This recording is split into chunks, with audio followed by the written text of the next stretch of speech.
Hey everyone, and welcome back to Expedition Photographic. Today we are talking about the famous and infamous Sani Pass, the only land border between KwaZulu-Natal in South Africa and the mountain kingdom of Lesotho. We're Amy and Cam. Welcome to Expedition Photographic. Join us as we travel off the beaten path to explore some of the wildest places on our planet, and some not so wild ones too.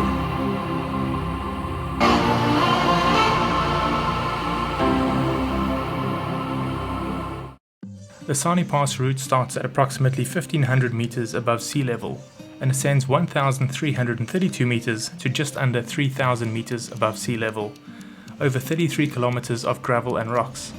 The challenging part of the pass is 9 kilometers of mostly loose rocks between the South African and Lesotho border post. By law in South Africa, you need a four-wheel drive vehicle to ascend the pass, which is technically a public road connecting the two countries. Without getting into debate about the tarring of the pass, the lower part of the road, before the South African border post, has had some significant engineering work done on it. It is still gravel and can get very muddy after some rain, but should not pose any issue, even in an all-wheel drive, soft road type vehicle. The country towns of Underberg and Heimville are a great staging point for an ascent, and there are some fantastic accommodation options in the area. From Durban, a Sani Pass trip is an easily achievable weekend, or a long weekend adventure. Underberg is conservatively a 3-hour drive from Durban. The trip on the N3 is relatively uneventful if coming from either direction, but after the Underberg turnoff just before the Midmar Dam, the road to Underberg is spectacular. Winding through valleys and alongside rivers, the trip to Underberg sets the tone for the adventure that awaits. Hey guys, we're at Sani Pass. We're halfway up the pass. We've passed the border already and we're on our way to the highest pub in Africa. Yay! We'll keep you posted. It's such a beautiful day. So what do you need to go up the pass? Well, we'll talk about vehicle requirements a little later, but practically you need to arrange a few things before leaving home. Firstly, you need a valid passport. If you are a South African citizen, you do not require a visa to enter Lesotho. If you hold a foreign passport, please make sure to check on the Lesotho border requirements before embarking on your trip. Secondly, you need either the original logbook for your vehicle, or if your vehicle is financed or rented, you need a letter from the finance or rental company giving you permission to take the vehicle across the border. This is super easy and can mostly be done online. We have been up the pass 4 times in the last 3 years and have never been asked for this letter, but rather have it with you to avoid disappointment. Another requirement is to check with your insurance company if your vehicle is covered in Lesotho. We understand that you do need car insurance to enter Lesotho. Again, we've never been asked, but it's easy enough to get a letter from your insurance company and we wouldn't do the trip without it. Due to the altitude and the mountainous terrain, the weather and temperature at the top of the pass can be very different from the weather in Underberg, no matter what time of the year. So be sure to pack some warm clothing. We would also highly recommend sunscreen, as due to the altitude, you can get sunburned very easily, which is deceptive in the cold.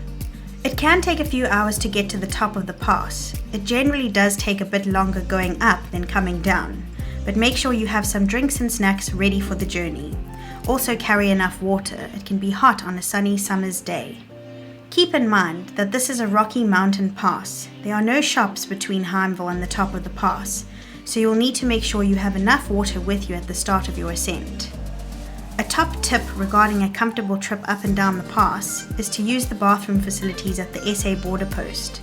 They are really clean and there will not be another opportunity until reaching the top of the pass.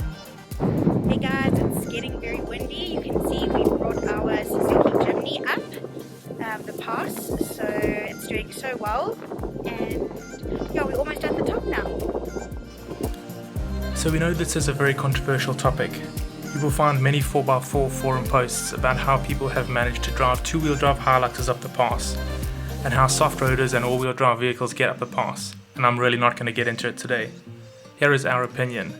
We think you need a vehicle with a low-range gearbox to safely get up and down the pass. Without low range, the pass is drivable only when it's dry and when in good condition, although we really would not recommend it.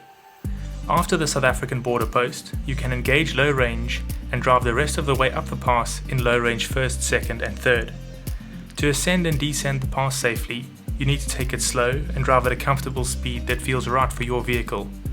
Keep in mind, if you're in a convoy with your friends in different vehicles, this speed may be slightly different.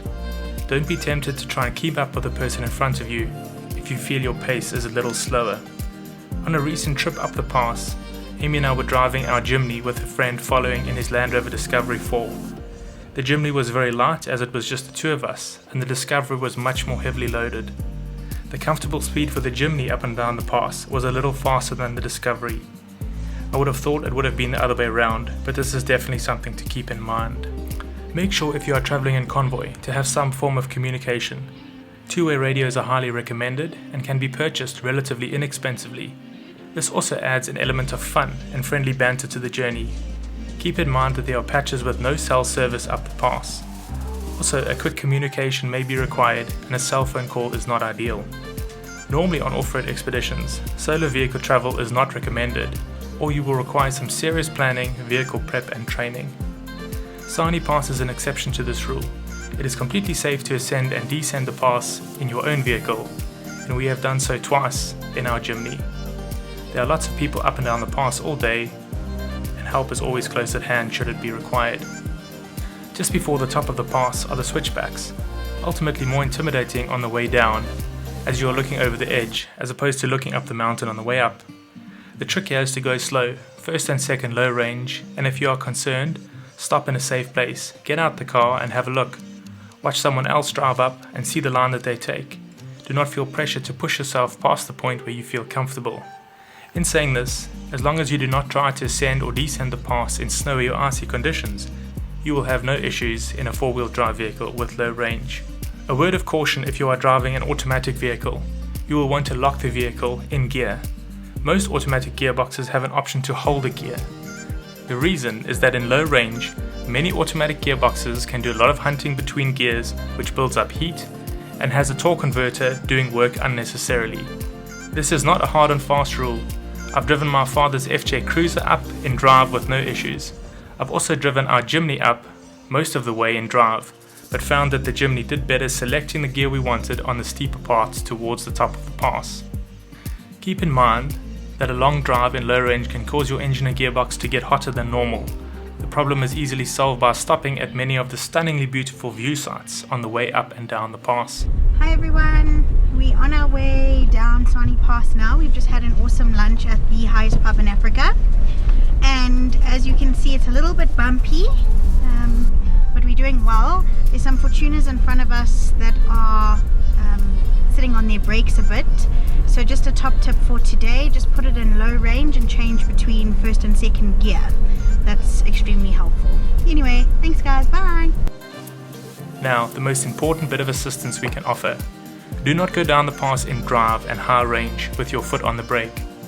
Applying the brake on steep rocky descents will cause the vehicle to skid, which is no fun on the way down the switchbacks and will completely ruin your experience. I've witnessed many people doing this, and it's an easy problem to solve. Put your vehicle in low range and lock it in first or second gear, and use the engine braking to go down the pass. If you need to slow down more, apply some gentle, moderated braking. If you drive an automatic, keep in mind that many auto clutches will not completely engage if you do not completely release the brakes. Without getting into the mechanics of this, the trick is to engage low range, select first gear and take your foot completely off the brakes. The vehicle may seem to lurch forwards and then will feel as if the engine braking kicks in. You may need to go into second gear to speed up a little bit if first gear is too slow. If you need to go slower, feel free to apply modulated braking as necessary. If you are driving a manual, the same principle applies. Remember to completely release the clutch, even on the descent. Amy and I were in Underberg one weekend as we were expecting some snow. There was indeed snow. We drove as far as the South African border post, and it was clear that the pass was covered in snow and ice. We took some photos and then went to the Lemon Tree Bistro in Underberg for lunch. While having lunch, we saw emergency vehicles heading in the Harmville direction, and we later learned that an all-wheel drive vehicle had gone over the edge coming down the pass in the snow, and thankfully no one had been hurt. In my latest podcast talking about overlanding, we discussed this topic. You need to know when it's time to turn around or spend an extra night somewhere. There is no need to take excessive risks when overlanding or off-roading. For more on this, check out our podcast in the description below. Now that all the technical stuff is out the way, we really want to encourage you to get up the pass. It is spectacularly beautiful and an amazing drive. There is nothing to be nervous about ascending or descending the pass if you use your common sense. We really want to encourage you to give this a try. Now you may be asking what to do once you've ascended the mountain pass. Well, other than taking some photographs from the top of the Drakensberg and getting a fresh stamp in your passport, you get to the highest pub in Africa, right at the summit of the pass, with beautiful views down the pass and the valley. If you are not driving, you can enjoy Maluti beer, and lunch never disappoints. We have spent many hot sunny days sitting on the deck and some freezing cold ones inside around the fire. The highest pub in Africa is an experience not to be missed. Now, the pub is not the only reason to ascend the pass. The mountain kingdom of Lesotho awaits. In 2018, we did a trip up Sani Pass to Katsi Dam for the night, following the dam north and eventually arriving in Clarence. This is an epic trip, but a story for another day. We would suggest that this trip is best enjoyed by making a long weekend of it. You really do need 3 whole days. Although it can be done in one night, it's not as enjoyable. Our recommendation would be to travel to Underberg or Heimville on a Friday morning, stop somewhere nice for lunch, and enjoy the afternoon in this beautiful part of the world. Head to bed early for an early start on Saturday morning. Make sure you have enough fuel, as you won't find any after Heimville, and start your journey up the pass early, allowing lots of time to stop and enjoy the view. Aim to get to the summit in time for an early lunch. After enjoying the top of the pass and feeling rested, head back down and you should be back in Underberg or Heimville by mid-afternoon, allowing an afternoon nap and plenty of time to plan your dinner and tell the story of your day's adventures. After a good night's sleep, a late checkout and a slow drive home will complete a fantastic weekend adventure. We've done this trip before, leaving Durban at 4 a.m. on a Saturday morning, driving straight up the pass and only spending one night in the area. Don't get us wrong, it's doable, but we wouldn't recommend it. Don't let us rush you. There is so much to do and see in the Underberg area, even if you have no interest in going up the pass. If you do plan to spend some more time in the area, pack your golf clubs, fishing rods, and load your mountain bikes. There is loads of great accommodation in the Underberg and Heimville area, and we can personally recommend the beautiful Carmichael Farm in Heimville, Sani Valley Lodge, and the spectacular Moorcroft Manor Hotel. I'm sure there are loads more, but we are just talking from personal experience. Even if you are staying somewhere else, we highly recommend a trip to Moorcroft for lunch, dinner, afternoon tea, or a massage. A trip to the area wouldn't be complete without a meal at Lemon Tree Bistro in Underberg, even if it's just for a coffee. There is something about this place that we love. The Underberg Cheesery is also worth a visit for those cheese fans out there, and the Old Duck restaurant has the best carrot cake we've ever tasted. The Old Duck is also the trailhead for many mountain bike trails in the area. To wrap it up, we highly recommend a trip up Sani Pass. There is something for everyone. For the photographers, the breathtaking Drakensberg Mountains never disappoint. For the nature lovers, be sure to stop and look at the wild proteas that grow on the side of the pass. For those interested in birding, be sure to look out for vultures, eagles, and other birds of prey. And lastly, if you are just keen for an adventure, a selfie in front of the highest pub in Africa sign is worth the trip alone. Hey guys, we're in the Jimny. We've just been to Heimville and Underberg, and now we're on our way home. So we've had a wonderful time. We saw some snow, which was awesome. It was very cold, but we had a lovely time and we'll definitely be back soon. Thanks so much for watching. Please like and subscribe, and we hope to hear about your Sani Pass adventures soon. Thanks. See you next time. Bye.